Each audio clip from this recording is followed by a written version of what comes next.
My name is Abigail and I live in London. I got married when I was just 21 years old. It was a love marriage. My husband's name was Walter. He was a calm and kind man. He never spoke loudly and he always seemed polite. But his mother, Mrs. Sophia Henderson, didn't like me from the very first day. She made it clear that I was not welcome in her home.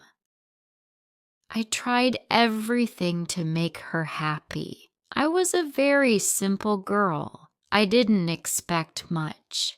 I cleaned the house, cooked dinner, and respected everyone. I greeted her every morning with a smile and touched her feet as a sign of respect. I loved her like my own mother. But in return, I never received a smile, not even once. Her eyes were cold, and her words were always sharp. I had a soft and caring heart, but her home felt like a place with no love. After 1 year of marriage, I got pregnant. I was very happy. I began to imagine my future with my child. I thought about his first words, his tiny fingers, his sweet smile. Every night, I would put my hand on my belly and talk to my baby. But in the 7th month, something went terribly wrong. One morning, I felt a sudden pain in my stomach. I cried out in fear and pain.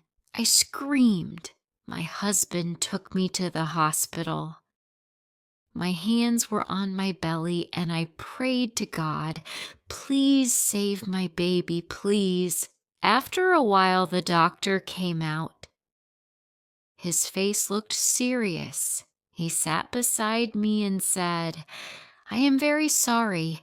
Your baby did not survive. At that moment, time stopped for me. I couldn't move. I couldn't breathe. I couldn't even cry.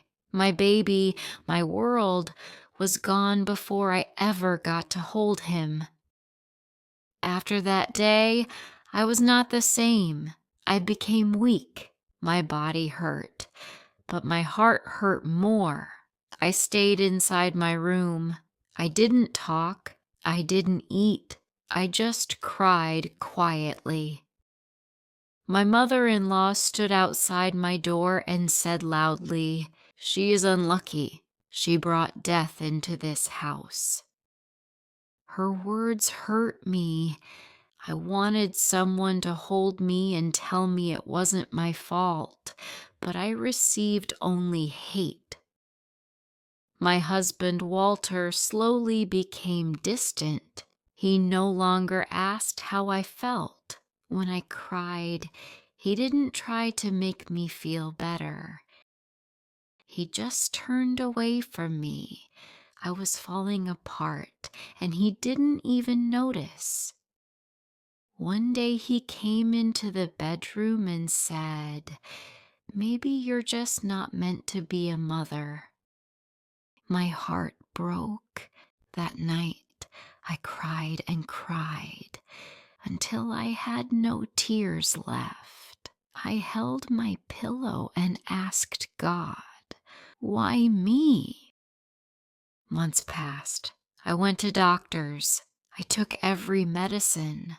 I prayed every single night, but still I couldn't get pregnant again.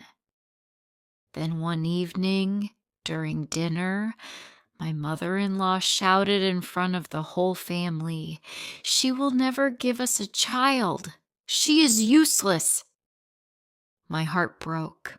I felt so small, like I didn't matter at all. I ran to my room and locked the door. I cried and cried until my whole body hurt. I felt empty. I felt like I wasn't a real woman.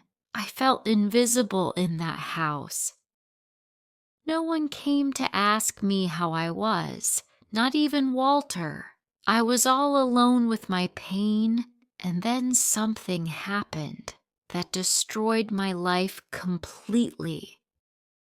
One day, my mother-in-law told Walter she's meeting someone else. That's why she doesn't want a baby. It was a lie, but Walter believed her. He looked at me with cold eyes and said, "I want to divorce Abigail. Leave this house tonight." I was frozen.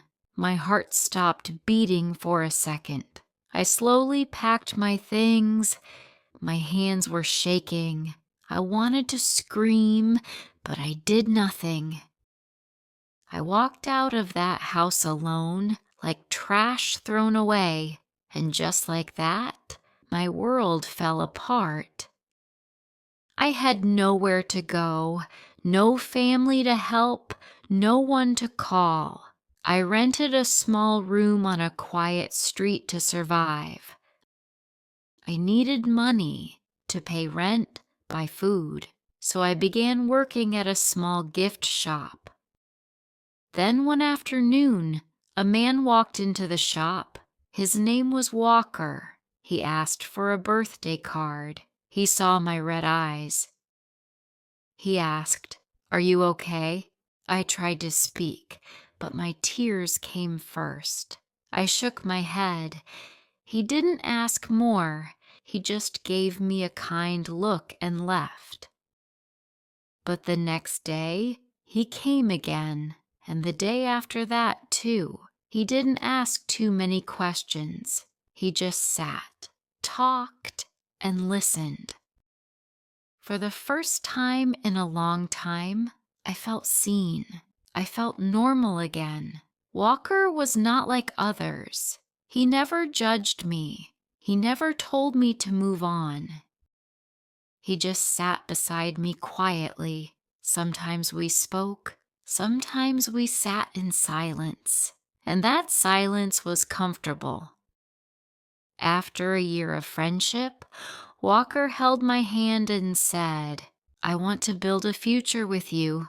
Will you marry me?" I cried happy tears and said, "Yes." 2 months after our wedding, I felt something new inside me. I went to the doctor. This time, when I came out, I was crying again, but these were tears of joy. I was pregnant.